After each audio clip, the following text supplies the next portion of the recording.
The sound of a cane cracking against flesh echoed through the quiet neighborhood, shattering the Sunday morning peace. Trembling hands clutched the worn wooden handle as a defiant HOA president towered over a cowering senior citizen. Onlookers watched in horror, frozen by the shocking display of violence. Little did the HOA president know, his reign of domination was about to come to a swift and long overdue end. The shrill cry of a woman pierced the air, snapping the neighbors out of their paralysis. Someone called the police. She shrieked, rushing to the aid of the elderly man now crumpled on the ground. Howard Gentry, the HOA president, glared down at his victim, chest heaving. "You had this coming, you stubborn old fool," he spat, tightening his grip on the cane. "I warned you about keeping your lawn in proper order." The senior, Mr. Clyde Simmons, winced in pain as he tried to sit up. I've been sick," he stammered, fear etched across his face. "I'll get it taken care of, I swear. Your excuses mean nothing to me." Howard raised the cane again, eyes wild with rage. "You think you can just defy the rules of this neighborhood? Not on my watch." Before he could strike, a pair of strong hands seized him from behind. "That's enough, Howard," a deep voice boomed. "You're under arrest." Howard whirled around to find himself staring into the stern face of Officer Derek Baxter, the neighborhood beat cop. "What is the meaning of this?" he sputtered, face flushing with indignation. "I am the president of this HOA. You can't." "I saw the whole thing," Derek interrupted, yanking Howard's arms behind his back and slapping on the handcuffs. "Assault on an elderly man. That's a serious offense." The crowd that had gathered erupted into applause, many shooting triumphant glares in Howard's direction. Mr. Simmons shakily got to his feet, leaning heavily on his cane. "This isn't over," Howard growled, glaring at the senior as Derek led him to the waiting police car. "You'll all pay for this." As the sirens faded into the distance, a hush fell over the neighborhood. Mr. Simmons looked around at the faces of his neighbors, a glimmer of hope in his eyes. Perhaps, after years of tyranny, things were finally about to change. The sun had long since set by the time Mr. Simmons hobbled up his driveway, exhausted but filled with a sense of relief. The events of the morning had left him shaken, but also strangely emboldened. For years, he and his neighbors had endured the tyrannical rule of Howard Gentry, the HOA president who wielded his power with an iron fist. But now, finally, there was hope that the tides were turning. As he eased himself into his favorite armchair, Mr. Simmons replayed the scene in his mind. The look of shock and fury on Howard's face as Officer Baxter slapped the cuffs on him. It was a sight he would savor for a long time. A small smile tugged at the corners of his mouth. Maybe, just maybe, this was the beginning of the end for the neighborhood despot. A soft knock at the door interrupted his thoughts. Pushing himself up with a groan, Mr. Simmons made his way over and peered through the peephole. To his surprise, it was his next-door neighbor, Mrs. Esther Wilkins, clutching a covered dish. "Clyde, dear, I saw what happened earlier," she said, her brow creased with concern as he opened the door. "I brought you some of my famous chicken noodle soup. Thought you could use it after that dreadful ordeal." "Esther, you're too kind." Mr. Simmons accepted the dish gratefully, ushering her inside. "Please, come in and have a seat. I could use the company." As they settled into the living room, an uneasy silence fell between them. Mr. Simmons could sense the unspoken tension, the underlying fear that had gripped the neighborhood for far too long. Do you think this is really the end of Howard's reign?" Esther finally asked, her voice barely above a whisper. Mr. Simmons let out a heavy sigh. "I certainly hope so, my dear. But knowing that man, I'm sure he's got a few tricks up his sleeve." He paused, an idea slowly taking shape in his mind. "Which is why I think it's time we rallied the rest of the neighborhood. It's time we stood up to him, once and for all." Esther's eyes widened, a mixture of hope and trepidation crossing her features. "You really think we can do it?" she asked, a tremor in her voice. Mr. Simmons reached out and grasped her hand, his gaze steady and unwavering. "We have to try," he said, a newfound determination in his tone. "For the sake of this community, we have to." As the two neighbors sat in contemplative silence, the wheels began to turn. The battle lines had been drawn, and the fight for the future of their neighborhood was about to begin. The next morning, the Oakwood Hills neighborhood buzzed with a palpable sense of anticipation. Neighbors gathered in small groups, whispering furtively and casting wary glances towards the imposing gates of the HOA. The arrest of Howard Gentry had sent shockwaves through the community, and now the question on everyone's mind was, what happens next? At the heart of the neighborhood, in a modest ranch-style home, Mr. Simmons and Mrs. Wilkins were hard at work, making calls and rallying their fellow residents. It was time to take action, to finally break the stranglehold that the HOA had maintained for far too long. "I just spoke with the Johnsons," Esther reported, her brow furrowed with determination. "They're on board, and they've promised to reach out to the Millers and the Paddles." Mr. Simmons nodded, jotting down a few notes. "Excellent. What about the Greens? Have you heard back from them?" "Not yet, but I'm sure they'll join us. After all, they've been the target of Howard's petty fines and violations more than anyone." Esther paused, her expression darkening. "I still can't believe he had the audacity to assault you in broad daylight. The nerve of that man." "Yes, well, we mustn't let our anger cloud our judgment," Mr. Simmons cautioned, placing a reassuring hand on her arm. "We need to remain focused and united if we're going to take back control of this neighborhood." A sudden knock at the door interrupted their conversation. Exchanging a wary glance, the two neighbors made their way to the entryway, Esther gripping a heavy vase just in case. Mr. Simmons peered through the peephole, then let out a relieved sigh. "It's Officer Baxter," he murmured, quickly unlocking the door. The burly police officer stood on the threshold, his expression solemn. "Mr. Simmons, Mrs. Wilkins," he greeted them with a nod. "I'm afraid I have some troubling news." Mr. Simmons felt his heart sink. "What is it, officer? Has something happened to Howard?" "I'm afraid so." Baxter's jaw tightened. "He was released on bail earlier this morning." The color drained from Esther's face, and Mr. Simmons had to steady himself against the doorframe. "Released," he echoed, his voice barely above a whisper. "But how?" "The judge deemed the assault charges minor and set a low bail," Baxter explained, his frustration evident. "Unfortunately, there's not much I can do at this point. Howard is free to return to the neighborhood." Mr. Simmons exchanged a worried glance with Esther, his mind racing. This was a devastating setback, one that threatened to undo all their careful planning. But they couldn't let fear consume them, not now. "Thank you for the warning, officer," he said, squaring his shoulders. "We'll be sure to stay vigilant." As Baxter departed, a heavy silence fell over the two neighbors.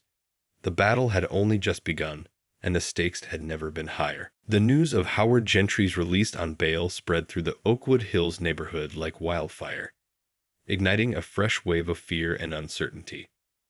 Residents, who had dared to hope that the tyrannical HOA president's reign was finally coming to an end, now found themselves once again living in the shadow of his oppressive rule.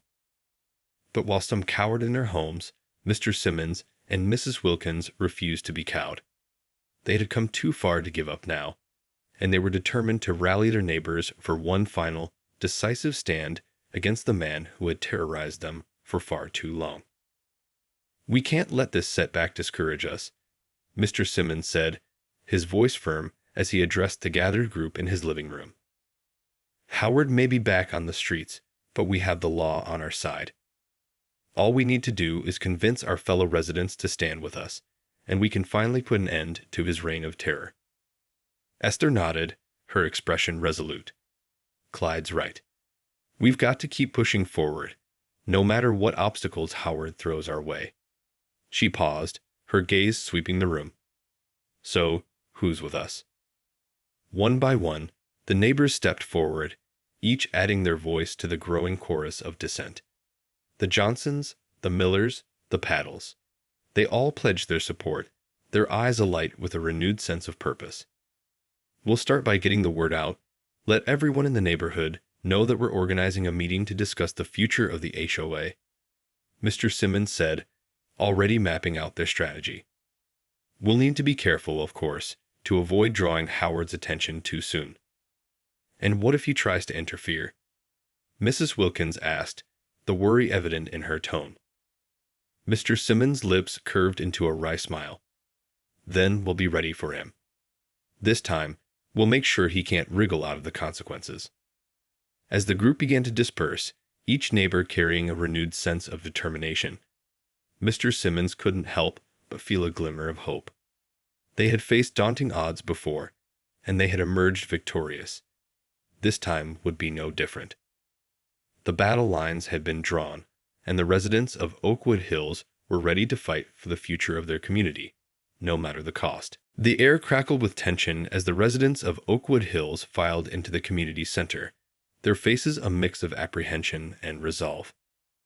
Word had spread quickly about the impromptu meeting, and now the room was filled to capacity, every seat occupied and people lining the walls. At the front of the room, Mr. Simmons and Mrs. Wilkins stood side by side, their expressions grim but determined. They had spent the last few days rallying their neighbors, carefully laying the groundwork for this pivotal moment. Now, the time had come to confront the demon that had haunted their community for far too long. Thank you all for being here, Mr. Simmons began, his voice carrying clearly through the hushed space. I know many of you are concerned about the recent events involving our HOA president, Howard Gentry. A murmur of agreement rippled through the crowd, and Mr. Simmons raised a hand to quiet them. As you all know, Howard was arrested just a few days ago for assaulting me. But unfortunately, he has since been released on bail. A collective gasp rose up, and Mr. Simmons waited patiently for the shock to subside. I know this is troubling news, but we cannot let it deter us. We have an opportunity here to take back control of our neighborhood, to end Howard's reign of terror once and for all. Esther stepped forward, her expression resolute.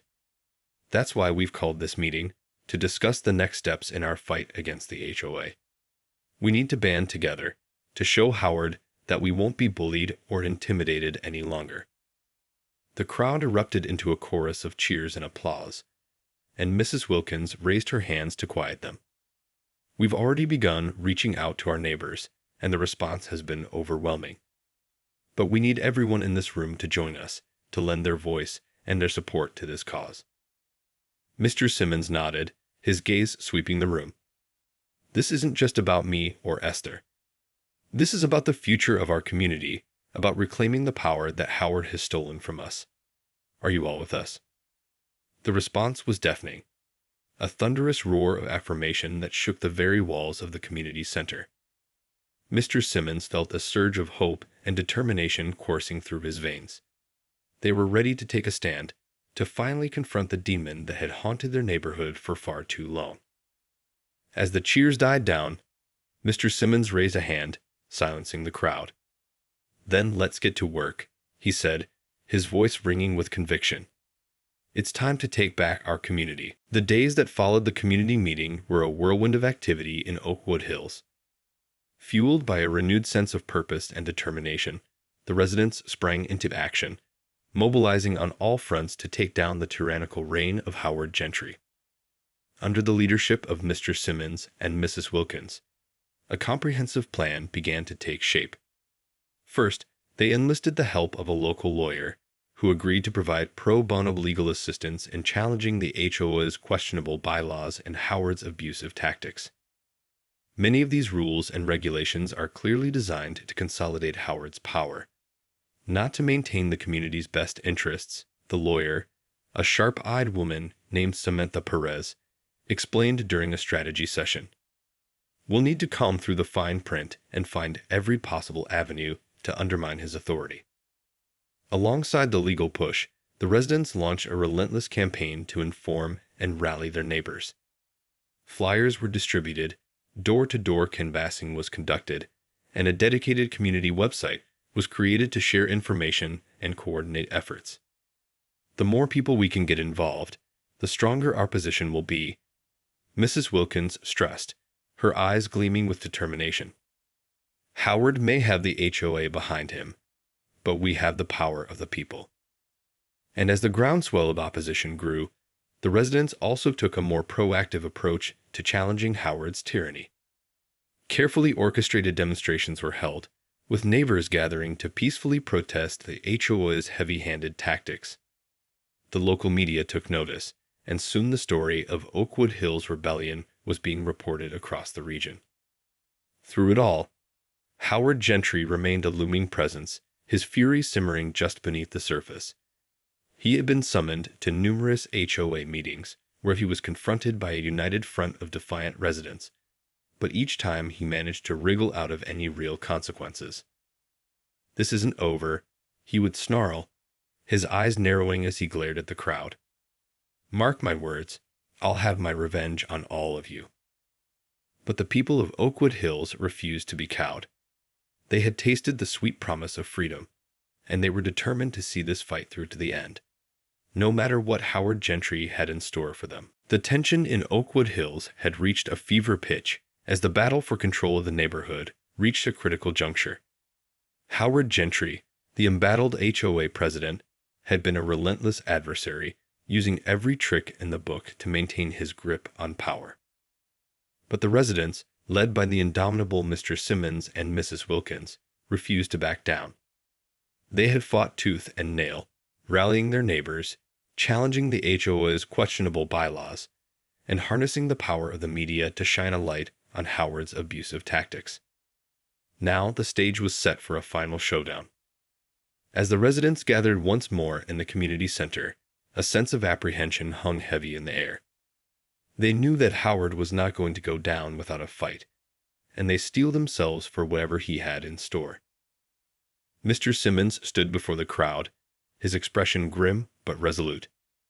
"My friends, we've come a long way in our fight against Howard Gentry and the tyranny of the HOA," he began, his voice carrying the note of weary determination.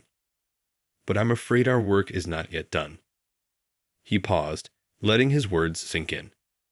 "Howard has called a special meeting of the HOA board tonight, and he's made it clear that he intends to use it to solidify his power once and for all." A murmur of alarm rippled through the crowd, and Mrs. Wilkins stepped forward, her eyes narrowed. "But we won't let him," she declared, her voice laced with steel. "We've been preparing for this moment, and we're ready to fight back." Mr. Simmons nodded, a hint of a smile tugging at the corners of his mouth. "That's right. We've enlisted the help of our legal team, and we have a plan to expose Howard's illegal activities and challenge his authority." He paused, surveying the faces of his neighbors, the people he had fought alongside for so long. "But we can't do it alone. We need all of you to be there, to stand with us and show Howard that this community will not be silenced." The response was immediate and thunderous, a deafening roar of applause and cheers that echoed through the halls of the community center. Mr. Simmons raised his hands, calming the crowd. "Then it's settled," he said, his eyes gleaming with determination. "Tonight, we take back our neighborhood." As the residents filed out, a sense of anticipation hung in the air. The final battle was upon them, and they were ready to face it head-on. The air crackled with tension as the residents of Oakwood Hills packed the HOA meeting room, their eyes fixed on the imposing figure of Howard Gentry as he stood at the head of the table, his face twisted into a sneer. "Welcome, everyone," he drawled, his voice dripping with condescension. "I'm so glad you could all make it to this special meeting." Mr. Simmons and Mrs. Wilkins exchanged a knowing glance, their fingers discreetly intertwined as they prepared to make their move. "Cut the theatrics, Howard," Mrs. Wilkins called out, her voice sharp and unwavering. "We all know why we're here." Howard's eyes narrowed, a muscle in his jaw twitching. "Oh, do you now?" he sneered. then by all means, enlighten us. Mr. Simmons rose to his feet, his cane tapping against the hardwood floor as he addressed the room. We're here to put an end to your reign of terror, Howard, he declared, his voice steady and resolute. Your abusive tactics, your flagrant disregard for the rules, and your assault on a fellow resident. It all ends today. A collective murmur of agreement rippled through the crowd, and Howard's face flushed with anger. You have no idea what you're talking about, you meddlesome old fool, he spat. I'm the president of this HOA, and I'll do whatever it takes to maintain order in this community. That's where you're wrong, Howard, a new voice interjected, and all eyes turned to the doorway, where a confident Samantha Perez stood, her arms crossed over her chest. We've combed through the HOA's bylaws, and we've uncovered a litany of the legal activities and abuses of power under your leadership. Howard's face paled, and he opened his mouth to respond, but Samantha cut him off. Not only that, but we've also gathered overwhelming evidence of your assault on Mr. Simmons. You're looking at serious criminal charges, Howard, and the potential loss of your position as HOA president. The room erupted into cheers and applause, and Howard's eyes darted around the room, his bravado slipping as he realized the tide had turned against him. This isn't over, he growled, his hands clenching into fists. I'll make you all pay for this. But as Howard lunged forward, a pair of strong hands seized him from behind. Howard Gentry, you're under arrest, Officer Baxter's deep voice boomed, and the HOA president's face crumpled in defeat. As the disgraced former HOA president was led away, the residents of Oakwood Hills erupted into thunderous applause, their faces alight with triumph.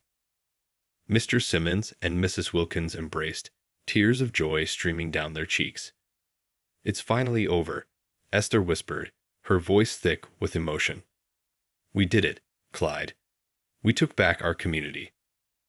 Mr. Simmons nodded, a weary but proud smile spreading across his face. Yes, my dear, he murmured, his gaze sweeping the room. And this is just the beginning. For the first time in years, the residents of Oakwood Hills felt a sense of hope and possibility for the future. The tyrant had been vanquished, and they were ready to rebuild their neighborhood, stronger and more united than ever before.